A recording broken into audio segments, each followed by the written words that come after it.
Hello, everybody. This is another installment of the Persistent Rumor. I am Chocolate Yoddah, spelled Yoddah, because film studios are litigious. And with me, as always, is my heterosexual life mate, Chancleta. That'd be me, sir. Oh, Good day to you yeah. all out there in the inters of webs. Yeah, the Yeah. intergoogles. Yeah. So, hey, man, what's going on? Man, as always, life in America is moving very, very quickly.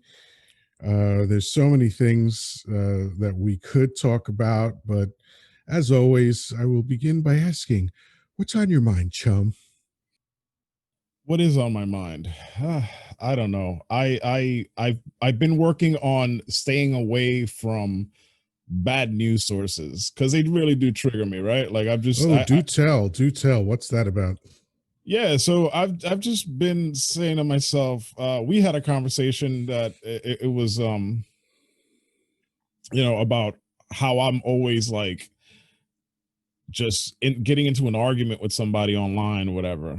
And at this point it's just getting old, right? Like it doesn't do anything because it's like I'm not going to change anybody's mind. I'm really not. um you can't reason with somebody who didn't get into a position by reason to begin with, right? Mm-hmm. So I just said, you know what, I don't need the news, I don't need the information, I don't need to get upset about something and then get into arguments with people about it, whether it's strangers or friends or whatever. It's just like, you know like, because it'll start in a way where it's like, oh well, I'm trying to get some information on, you know from this person. Let me have them explain what they posted. And it never really works out the way I hope it would, which is just to give me um, some credibility to the story that you posted or the meme or whatever the hell they posted. So you basically are asking them to explain either why they posted what they posted or what the meaning of the post is. Yeah, or why they feel it's a good reason, or why they feel it's good to post that, Right. or And whatever. so does it go wrong immediately or does it take time to degrade? Sometimes it goes, it's both. It's sometimes it's immediate, sometimes, like I've had people where I post stuff and they come up and immediately start like in a very belligerent manner just addressing. You sound dumb. Yeah, right, Yeah. that kind of shit. And that's easily like addressed, but that's not the point. The point is that I find myself getting worked up on these things, and it's just like, why am I bothering with this? Very often people don't realize how they come off when they're having an exchange with someone else. Yeah. And this is only theory because I don't have anything to refer to as far as your exchanges with other people. But um, you know, when people post, very often I believe they are not mindful of the perceived tone because there technically is no tone to black and white words on a screen, Right. but people imbue your comment with a tone. Mm-hmm. So maybe it's something in the way you're wording that is giving people the implication that your tone is either aggressive or insulting or condescending or something to that effect. Is that possible? Absolutely, it's possible. Yeah. I'm not aware of it. Yeah. It's something to consider, something to revise, and I try to be mindful of that. I'm always taking an introspective approach about anything that I'm putting out because I don't want to sound like an asshole. Like, that's Right. my goal, is not to be an asshole. That's Right. it. Right. So aside from that lofty goal, so here's something that I learned from How to Win Friends and Influence People. And at this point, I think the book is somewhere 80, 85 years old, something like that. And it's still in the top bestsellers of all time. And according to Amazon, of course. And I say, of course, like everyone should just know that. But it's even though it's a very old book, it stays relevant And I imagine it's because the information in that book is foundational, and something that is foundational really doesn't change over time. Right. Like treat other people as you would have them treat you. The golden rule, shit like that. So one of the most important lessons that I learned is how to ask a question when you're trying to get someone to explain themselves. Because there's little tricks that you can do that they're annoying to have to do them, as far as I'm concerned, because I want people to just read what I write. I don't want them to infer anything, but they're going to, right? Yeah. They're Right. going to infer your meaning. They're going to infer your tone, even if my only implication is the literal question that I'm asking. That doesn't matter, because here's what I believe to my core. Just like beauty is in the eye of the beholder, communication is in the ear of the listener. It doesn't matter what you intended to say. It doesn't matter what feeling you intended to give. What matters is what they perceive, Right. right?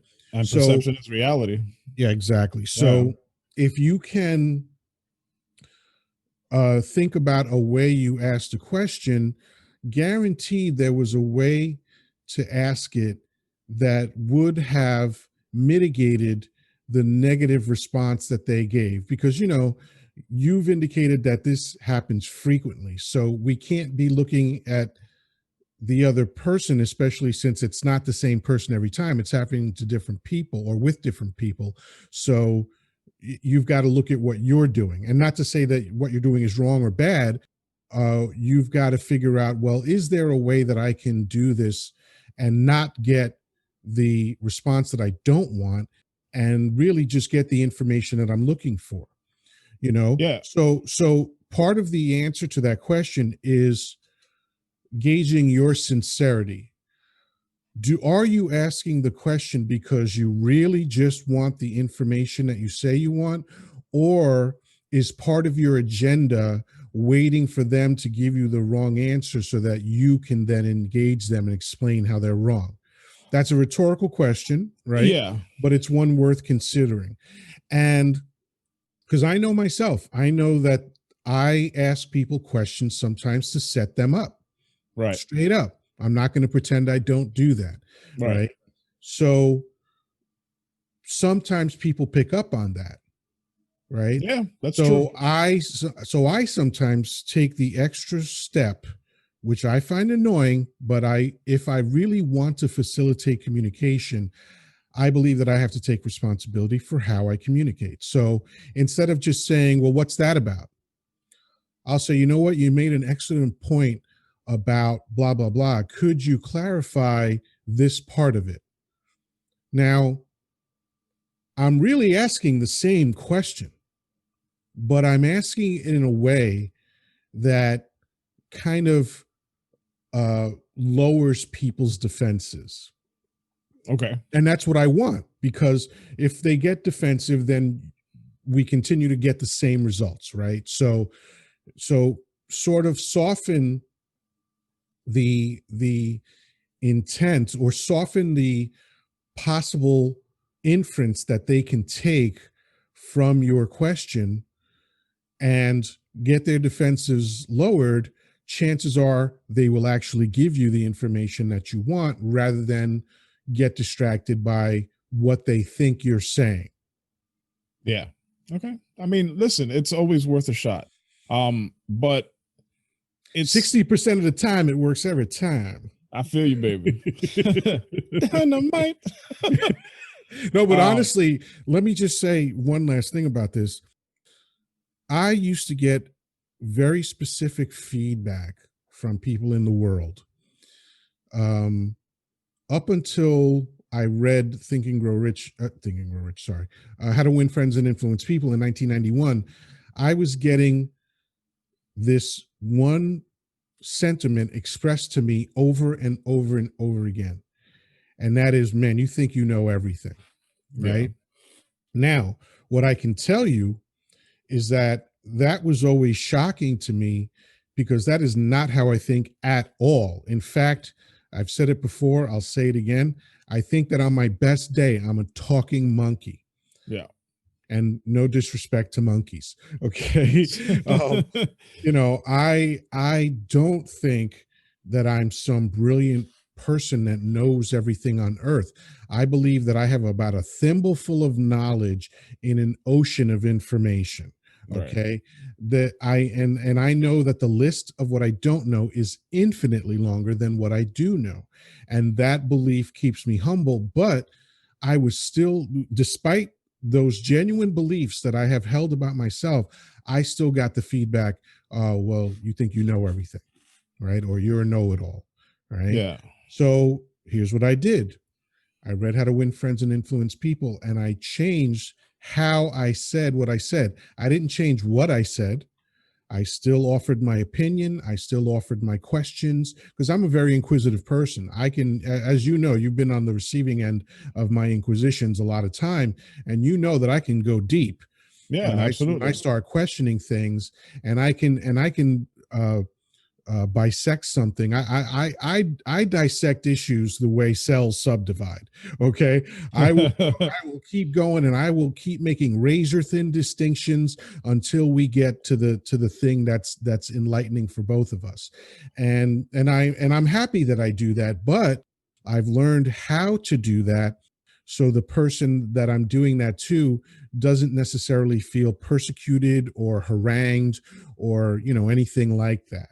and Right. so and so taking personal responsibility for how I communicate with people changed because from the moment that I began doing that in 1991 to now, which we're talking 29 years, Hmm. I have never had someone say that to me again.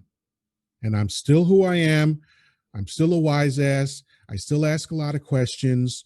I still really put you through hell in a debate, you know, Yeah. but I don't get that response anymore. Isn't that amazing? It just came down to being a little bit more mindful about how I was saying things. Yeah. I mean, listen, I go through it with my wife as well. I mean, there's times where, you know, so there's times that I say things and the inflection is incorrect, right? Hmm. The I don't like a problem is, tone. yeah, the problem is that I'm not aware of any inflection that I'm deliberately attempting, right? Like I'm not doing anything with any malice in my voice, like genuinely just giving information. Um Perhaps the way I inflect things, or maybe my body language is giving off some sort of vibe that I got an attitude about it. I don't like what she's asking me, so I give an answer. When I intend to just give the answer, give the information, whatever the case is, and she goes, "What's the attitude about?" Right. Right, and so that's something that it's not just her who says that. Other people do it, and um it doesn't happen often, but it happens enough times. Now I can go through life and say, well, that's their problem, Right. right, and they have to deal with that. Or I can say, well, if I'm hearing it enough times, let me take an introspective look at how I'm. Enough motherfuckers call your horse. It's time to buy a saddle, right? Pretty much, and that's the approach I've been taking with everything, is just to be a little bit more mindful of how I'm doing things. I talk with you about these things for that very reason, because it's hard to be the observed and the observer, as you've mentioned. Yeah. And a lot of times when you're trying to be as introspective as possible, it's you can't always detect all of these little things. No, it's the idea of a consigliere outside of the province of mafia films, I Yeah. think is so vitally important. There's so many sayings about this.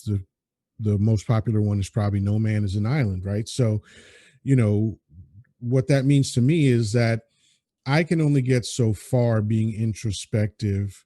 And listen, it worked for Buddha, but that motherfucker isolated himself in the forest for 7 years. Yeah. Okay. So most Yeah. people don't have that luxury. So you've got to rely on a trusted advisor, someone that you are very, very emotionally intimate with, that you know is going to be honest with you, and that you know is going to be courageous enough to tell you the truth about what Yeah. they're seeing, Yeah. right? Because there's a lot of friends out there who are 99% friends, but that last percent where they have to confront you on shit, that's where they fail you. And Right. I've always said, if my friends are not honest with me, they're wasting my time. Yeah. There's no, like, I don't mind having people in my life that I talk to once in a while on a casual level, but that's not what real friendship is to me. Real friendship is someone who is willing to go deep with me on any issue that I have, and willing to say, yeah, this is the darkness and the ugliness that I see, and these are the mistakes you're making. That's so valuable. That's the true value of friendship, in my opinion. Absolutely.